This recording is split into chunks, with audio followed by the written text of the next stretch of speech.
क्यों स्टील बनाने के लिए जमीन पर बड़े बड़े ब्लास्ट किए जाता है और क्या स्टील बनाने के लिए मिट्टी का इस्तेमाल किया जाता है?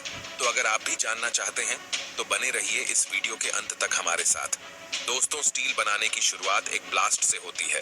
ये ब्लास्ट किया जाता है टेकोनाइट नाम के पत्थरों में, जिन्हें ग्राइंड करके पाउडर की शेप में बदला जाता है।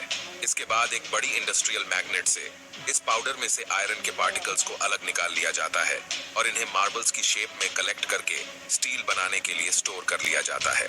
इसके बाद दूसरी घंटे तक के लिए गर्मी में बेक होता है और बाहर आने के बाद हमें प्योर और सॉलिड कार्बन फ्यूल मिलता है। इसके बाद कार्बन और आयरन पैलेट्स को एक ब्लास्ट फर्नेस में डाल दिया जाता है और इसमें से इम्प्योरिटीज को हटाने के लिए लाइमस्टोन या चूने को भी साथ में ऐड किया जाता है। ब्लास्ट फर्नेस के नीचे से ऑक्सीजन को इसमें ब्लास्ट किया जाता है, जो इसे पूरे मिक्स का टेम्परेचर है 2200 डिग्री सेल्सियस तक बढ़ा देती है। इतने हाई टेम्परेचर पर केमिकल रिडक्शन प्रोसेस होने लगती है और ये मिक्स मोल्टन आयरन में कन्वर्ट हो जाता है।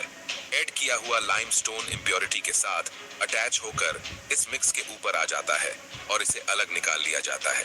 इसका इस्तेमाल बाद में रोड कंस्ट्रक्शन जैसे कामों में किया जाता है। बाकी बचे हुए मोल्टेन आयरन को आगे स्टील प्रोडक्शन के लिए भेज दिया जाता है। यहाँ से स्टील बनाने की दो मेन प्रोसेस है और हर कंपनी अपने हिसाब से इनका चुनाव कर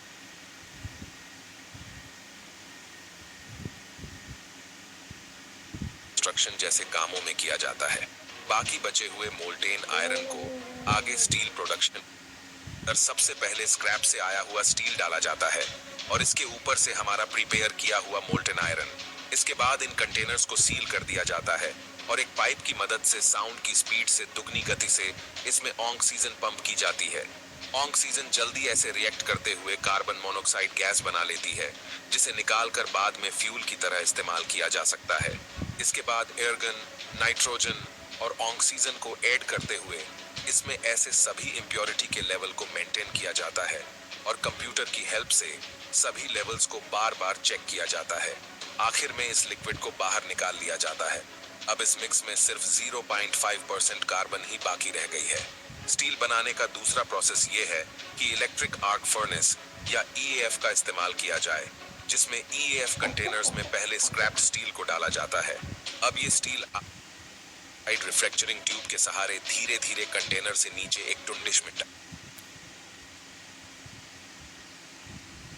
में शेप दी जाएगी। स्टील को शेप देने के लिए उसे फिर से एक फर्नेस के बनती है, जब स्टील्स को दो रोलर्स के बीच से गुजारा जाता है, जो लाखों न्यूटन की फोर्स लगाकर इसे की पतली